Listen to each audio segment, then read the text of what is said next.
Alright, and we're back. I set up a redstone monolith for some reason. Oh, it was because I was taking a thumbnail picture for last week's episode. I couldn't remember for a second, but welcome back to probably the slowest hardcore playthrough in the history of Minecraft playthroughs. Today, what am I kidding? We're gonna mine. We didn't get as much as I'd like from the mines, so let me just drop off this redstone and grab some goodies. Some iron picks, and we can get going. We can chat, and into the mines we go. I do want to spend some time also cutting down trees so we can get started on gathering materials for the encasing, the enshrinement, the cover for the iron farm. I had to think of the word. Never mind. Change of plans. Not mining. Trees. It's all about the trees, baby. Trees are in. Trees are hot. Trees are sexy. Trees are what we need today. But it is raining, so that's gonna stay there. The pumpkin stays. Although I should update to Christmas stuff at some point in time. Who knows? I've made like a big Christmas tree before on some servers, and it's cute. It's nice. It's a vibe. But I then always feel bad when I take it down. Or it never comes down. It's more likely that the big tree I build never comes down. Or we burn it to the ground and then the whole server's on fire and then there's nothing left but ash. Not even ash, because there's no ash in Minecraft. Not in vanilla, at least. But it's been a very long week, so there's gonna be a lot of getting stuff done videos upcoming. I always feel like I never have time to record these, but I guess by time that I am recording them is when I do record them. Yeah, we at least get the episode out each week. That's what matters, right? Consistency is key. And I mean, consistency is helpful for feeling good about things. I always try to tell myself, because I tend to get afraid sometimes that what I put out into the world creatively or with work isn't good enough and it's not finished and I can do better. And more often than not, I just sit there in anxiety, twiddling my thumbs or fidgeting around. So just being able to start a project is probably 70% of my struggles. Finishing it, yeah, that's the other, 15%, and 10% is actually doing the project.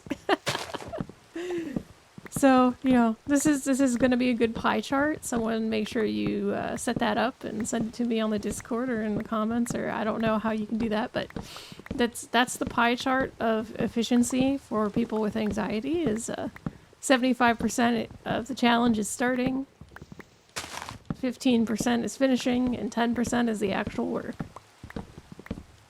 Yes. Or at least that's how it feels. That's probably not how the actual time breakdown is, but that's certainly how it feels.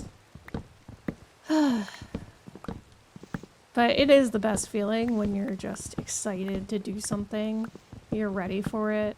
I've recently gotten into knitting, and I might have talked about this last week, but I'm just so proud of myself for learning a new skill. And while I am kind of like, oh man, I'm into another new hobby that I don't have the time for, it's been nice to just take some time to relax. We watched a documentary yesterday. It was like a 3-episode documentary about telemarketers. And it was kind of wild. It was crazy. It was about how telemarketers would call on behalf of like fundraisers, but the fundraisers weren't good fundraisers, and the profits weren't actually going to the people they were saying it was going to. It's real real interesting. But mostly, I think me and my partner just watched it because it took place in the state we grew up in, and that was interesting. We were like, oh yeah, I know that area. Oh yeah, I know there. Does anybody else do that? Like you watch a show or a movie and it takes place in somewhere that you're familiar with, and you're like, oh, I know that. I know what that is. I've been there. I always find that amusing. Getting some spruce wood. I'm probably gonna need so much spruce wood for the enshrinement, the containment chamber / clock tower. I don't think it's gonna be as much as I need. I'll probably need more andesite and smooth stone because that's kind of our block palette right there. But I also want to get more wood than I need because I remembered that I said I was going to build a barn and I still haven't built a barn. Whoops. Oh, shit. I gotta go. I gotta go. I spent too long in the mines and they're coming for me. Oh, Lord, they're coming. Ow.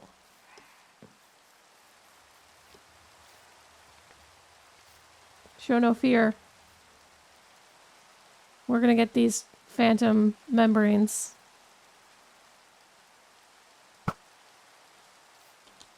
Come at me. Why are you running?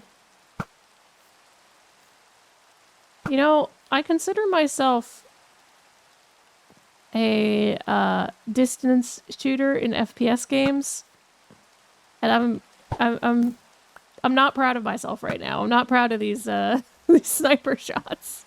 Okay, well, let's go sleep. It's fine. Not my best work, but this is fine. Minecraft arrows are weird. They don't function correctly, and I'm sticking to it. It's not me. It's not me, officer. It's the Minecraft arrows. Okay. Back to cutting down trees. To the trees, to the trees. It'll probably be like a swap between being in the mines, chopping trees, because we gotta give the trees time to grow. We gotta give them time. And doing like a whole row of trees like this can take a little bit longer than you normally expect. Because I almost always wait for all of the trees to grow in, because I like just pulling a big long chunk of them out when I'm mining or cutting them down. So I'll wait, even if there's like one gap in the row of trees, I'll wait for that last tree, and then I'll get frustrated if it doesn't grow in. I'm a bit of an arboreal completionist in Minecraft. That's such a specific phrasing. An arboreal completionist. Okay. Now I don't like that word anymore. Oh, man. Oak trees. I should probably build the barn out of oak trees because I'm not using them that much for some of the builds that I'm on. Because I like spruce. I gotta say. You know, they always say never to say who your favorite kid is, but it's spruce trees. It's spruce trees all the time. I'll leave it at that. Oh. Mainly because they don't have these stupid little offshoots on trees. Okay. Okay, no, I think we got all the little extras. Oh. I did get some bamboo. I'm thinking of wood, so now I'm thinking like... I was looking at bamboo recently, which we need to get on this world. I would really like to have some scaffolding.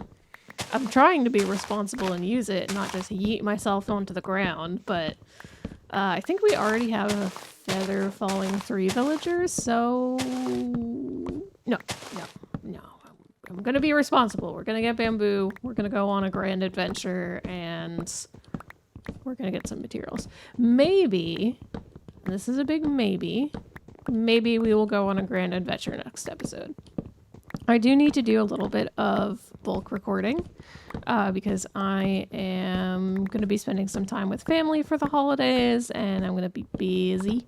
I'm going to play a lot of board games. So we've got a lot of good board games stocked up in the house, snacks, all that stuff. I don't know why, but every like holiday season when we have guests over, we have friends over the house, I always end up going to like a bulk store like Costco or BJ's, and I get lots of like hors d'oeuvres, little snack foods, because I don't want to cook real food. But snack foods are fine, even though it's almost the same amount of effort on some levels, depending on what you're cooking. So I don't know why I have that logic, but I'm like looking at all the like little meatballs or like veggie trays and stuff like that, and I'm like, Although I made a grocery pickup because I needed milk. I am very, very lightly lactose intolerant. So it does hurt my tummy, and I get tummy aches sometimes if I drink too much milk. Actually, not sometimes, most of times if I drink too much milk.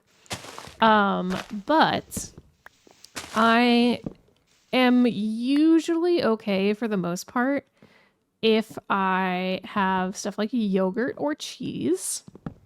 So I will eat, small-ish, medium-ish amounts of cheese. And, oh, sorry. I got a little burp. I apologize. But I will be okay with medium-ish amounts of cheese and yogurt. And I started making yogurt again recently. Turns out yogurt is really, really easy to make. And when you are a grown adult who has to pay for their own groceries, and you're also trying to eat healthy foods and eat things that feel satisfying but aren't necessarily like a heavy breakfast, like I am not great at eating breakfast a lot, and I can be very picky with what I want. And some days I do not want anything, and some days I'm like, yeah, give me a full English breakfast. I could go for it. It really depends. And I make yogurt a lot because yogurt in my area and where I live is very expensive. It's like $7 to $8 for a quart. Yeah, a quart of yogurt. And that's like basic store brand, like kind of mediocre yogurt. So I started making it, and it's freaking delicious, and it's so easy. It's so easy. I was really scared to make it at first because it sounded kind of creepy because you're like fermenting things and you're growing bacteria. Because what makes yogurt is bacteria. Yogurt is just milk that has been inoculated or like allowed to grow. Milk that's been allowed to have a very specific kind of bacteria grow. So the way that people make yogurt, and if you make it at home, you can do this. Although, like, again, make sure that you look it up and talk to people who've made it before so you have an idea of what to do. But what you do is you get your milk and you want to pasteurize it just to be safe. So you heat it up to like just before it boils, about like 116 degrees Fahrenheit, just so it's like warm, like if you're sticking your hand in like a lukewarm cup of tea. And then you mix in about 2 tablespoons of existing yogurt, because it turns out in the United States, most yogurts that you can get at the grocery store will still have live bacteria in them. That means that your yogurt has some little bacteria guys living in it. Keep in mind, it sounds a little gross because everybody thinks bacteria, ooh, germs, yucky, no. Bacteria is fine. In some cases, there's bacteria that's bad for you. There's bacteria that's good for you. There's bacteria that doesn't do anything. It's some little guys that are a part of our life, whether we like it or not. We can't, it's very, very difficult to just completely ignore it. So, why not work with it and get something delicious out of it? In this case, yogurt. So you mix in your yogurt with live bacteria. It usually says on the container if it's got bacteria and what kinds.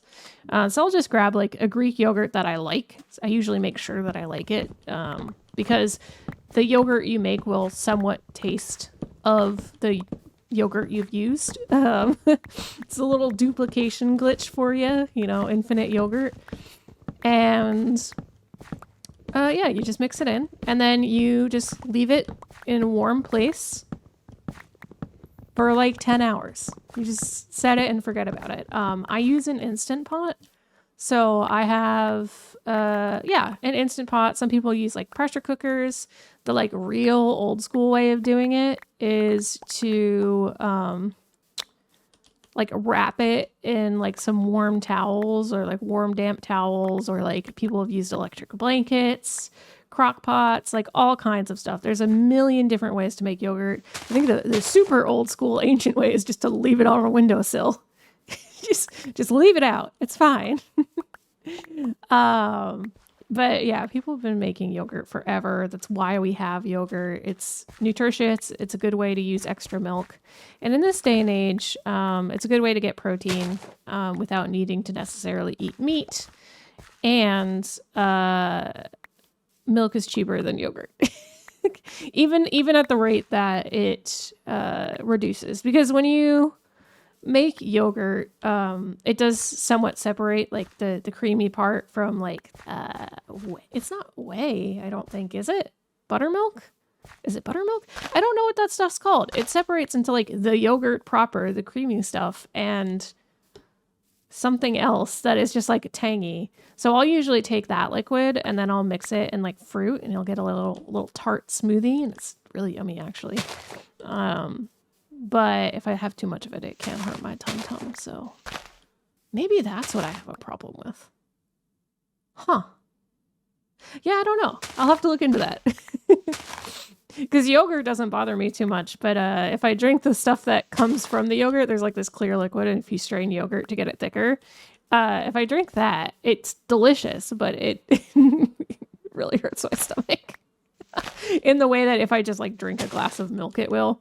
So, know your body and be cautious with what you're eating and drinking. But you can totally make your own yogurt. And I make it like once every 2 weeks. And for me, I like a really thick yogurt. So after this episode, I probably will have to go and take the yogurt that I strain, because it comes out of the pressure cooker. And it's like, it's fine. I could probably eat it as is there, but I usually strain it so it's like really thick. And at this point, it's probably maybe a little too thick, so I might have to add some of the extra liquid back in to thin it out. But you can get it to like cream cheese consistency. You can get it good. It also makes a really good substitute if you make homemade yogurt for dip, for like sour cream, for chip dip. We've made some really delicious chip dip with some homemade yogurt because if you make it homemade, there's no sugar in it. So what I do is I don't add any sugar into it because it makes it last longer. It doesn't go off as fast from the bacteria eating it. That's my theory. That's just a game theory on yogurt. Hashtag MattPat, hashtag yogurt. Answer my yogurt questions, MattPat. Answer me. I need to know. Tell me your secrets of yogurt. This is an episode for food theory. Yeah, I think adding sugar to it makes it go bad faster. That's my theory on that. So I don't add sugar to my yogurt. I just keep it in the fridge, and then I make myself like a little bowl of it with granola, and then I'll add whatever sweetener I want, or like flavoring or something. So I could add fresh fruit, frozen fruit I'll add to, bananas, granola. I do keep granola on hand. I would advise, though, I made a mistake because the last time I was making my own yogurt, I bought like 10 pounds of granola. And it was so much. It was like, if you have those like big containers to hold like dog food, it was one of those full of granola. And it was like a chocolate peanut butter granola. And all the granola, like the chocolate just melted over time because summers are really hot here. So we just ended up with like chunks of chocolate at the bottom of the granola container. And the granola had gone stale because it's like shipped granola, so it already goes a little stale. It was just a rough time. It was decent granola though. It's fine. But I am trying different things. I'll add things to my yogurt too, like chia seeds, and I love adding nuts to it. So I'll add some like pecans or walnuts. It's a good time. It's a solid meal. I think the only thing you would be missing is like some fiber and some veggies, but the nuts take care of some of that. So make sure you eat your leafy greens and your veggies because that's iron and fiber that's good for you. And it will make you feel better, especially. Like, I find that the days that I eat leafy greens, I just feel a lot better in general, even if it's only a little bit. I think it's because leafy greens are very high in, iron and calcium? So it's kind of good to have those on hand. Oh, God. I'm gonna die. The trees, they're coming for me. I took this way too far down this route, but that's fine. I wonder if I can just make like a big chungus line of trees. Let's try it out. Let's see how far we can get this grift going. Is this a grift? This is just trees. This is not a grift. This is just trees. Ah, good stuff. Good stuff. Doot, doot, doot, doot, doot, doot, doot. All right. Very good. Very good. I've had an itch to play tower defense games recently. And my partner was really big on balloons, like the balloon series of tower defense games. And I'm kind of like, should I pick that up? Should I try it? But instead I got a game that was on sale. It's like Heretics Fort. And it's kind of like a tower defense deck building game thing. And I've been enjoying it. I think I don't know that I would get it if it's not on sale because it's got some pacing issues, but it's really fun overall. And it was very entertaining, like couple of hours that I played it. Sometimes I get in moods where I want to just test out a bunch of games. So I'll go in and I'll look at Steam and I'll try to find games that are under $10, I think, is usually what I look for, under $10. And there's a lot of really, really good games out there that don't get played by a lot of people because they aren't the top charts and they're not the game everybody's playing. And what's nice is when you look under a certain budget, you can filter by specifically what type of game you're looking for, or you can test out a lot of games in a genre of game that you know you like. So I have a lot of those like vampire survivor-like games that I really enjoy trying and testing out. And they're usually pretty fun because they have their own like gear progression levels and advancements. And this is why I do not have a very high rating of completed games in Steam achievements. But I try not to needlessly buy games like that. Like, I buy it and I play it. I don't buy it and go like, oh, well, it's so cheap, I just have to buy it. I buy it with the intention to play it. So that's why I tend not to do like gaming bundle subscriptions. I'll pick up the yearly bundles. Like I used to do Humble Bundle, but I didn't play enough of the game, so I don't do that anymore. Although my partner does do it, so they'll send me games and they're like, here, redeem this. And I'm like, oh, okay.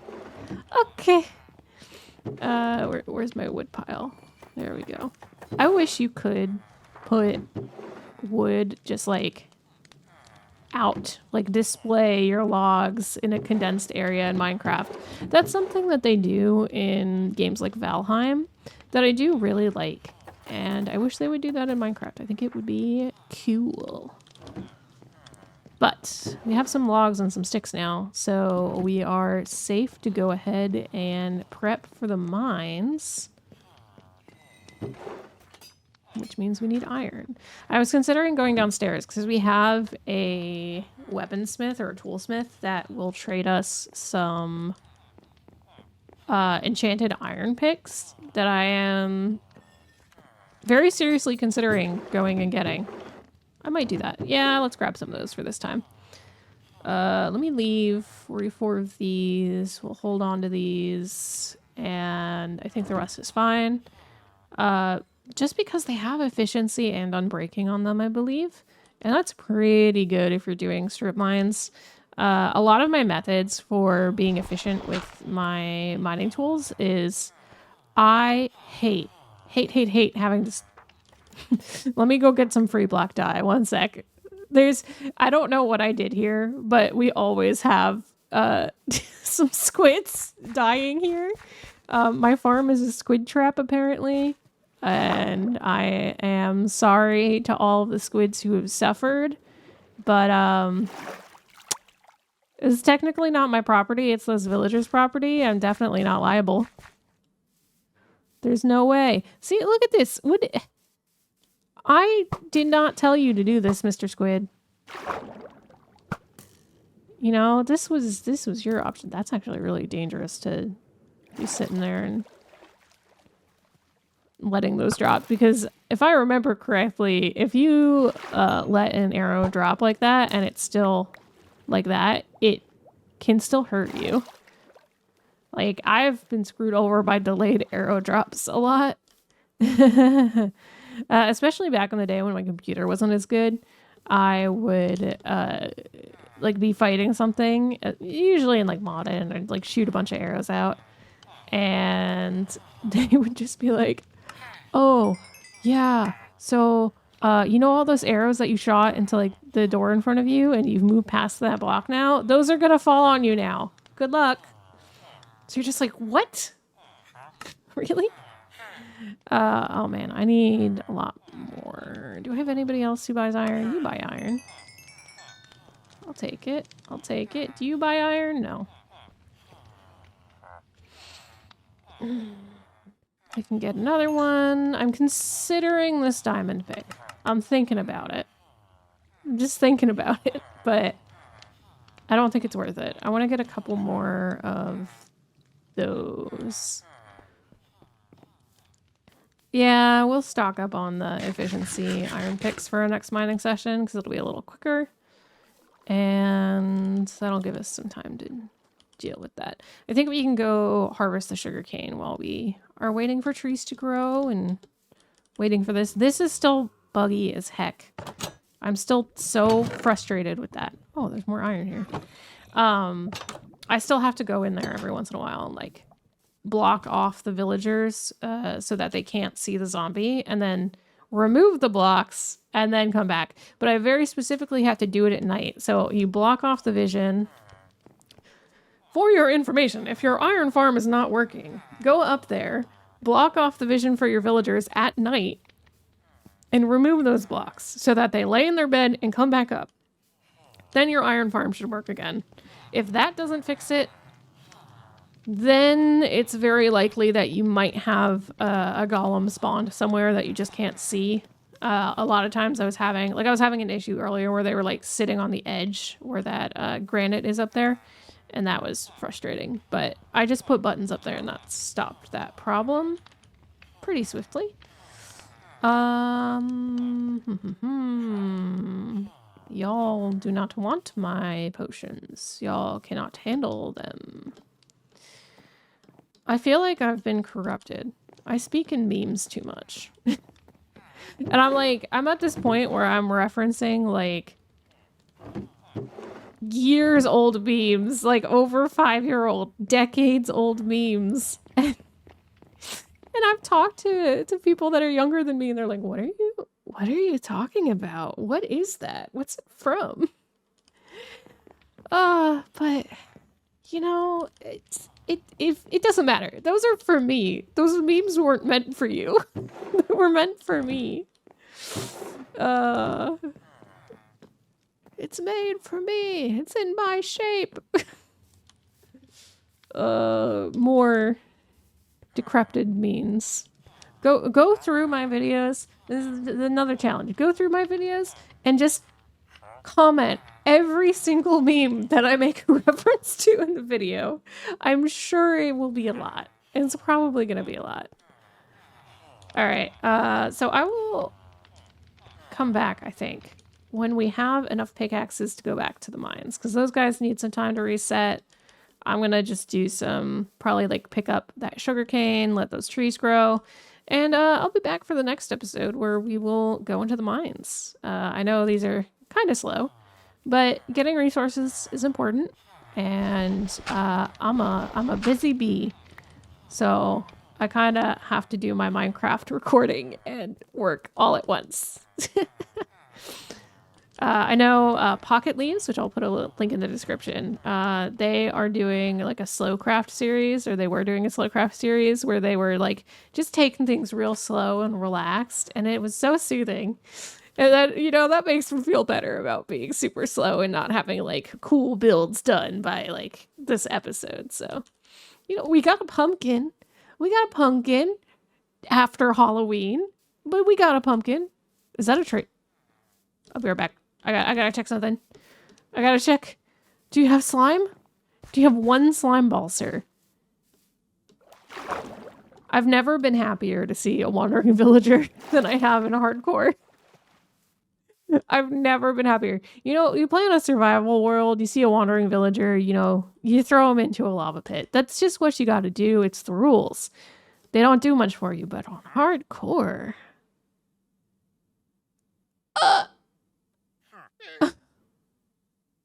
It's a different story. I mean, dark oak, sure. I'll see if I can get 15 more emeralds, and then we will do that trade. The merchant does not have the wares that I need. It's because he's not a cat. He does not have wares. I should go back and play Skyrim again. I went through a phase where I was like really into playing Skyrim for like the first time. I had tried multiple times, and I struggle to get into Bethesda games. Something about like the FOV can make me really sick, but I was okay with Skyrim after a couple of updates and like the visual guide for the high quality version. So I was playing that on stream for a while, and I was really enjoying it, and then I just stopped. I was like, this isn't fun anymore, and I did the like put it down and didn't touch it again. I think it's okay. If you're not having fun in a game, you shouldn't force yourself to finish it. Take a break, come back to it. I need to finish Bravely Default 2. We'll get back to it. I'll let my friends meme at me saying I've never finished that game and I'm playing the entirety of the Final Fantasy series. But I mean, we made it to Final Fantasy 6. We'll get to Bravely Default while we're waiting for Final Fantasy 16 to come out on PC. That's when we're going to finish Bravely Default 2, you know? It's a very timely manner. We only have way too many games to get through. But oh my goodness, this is probably a really long episode, so I'm sorry, guys. I'm so sorry. But no, I'm not sorry, because I have a good time chatting. It's relaxing, and it's refreshing after having a really rough week at work. You know, a lot of deadlines, a lot of stress. Take some time just to chill out and play Minecraft. Accept the void of the mines into your soul. Fall into blissful abandon of the blocks. Blockful abandon. Oh, I'll leave you at that. I will leave you in blockful abandon. We'll come back. We'll have those saplings, and we'll have our pickaxes, and we will actually go mining. This is where I'm actually ending this episode, even though I've said I was going to end it a couple of times. It's happening. It's really, really happening. You better believe it. Databayo. And catch you next time. Bye.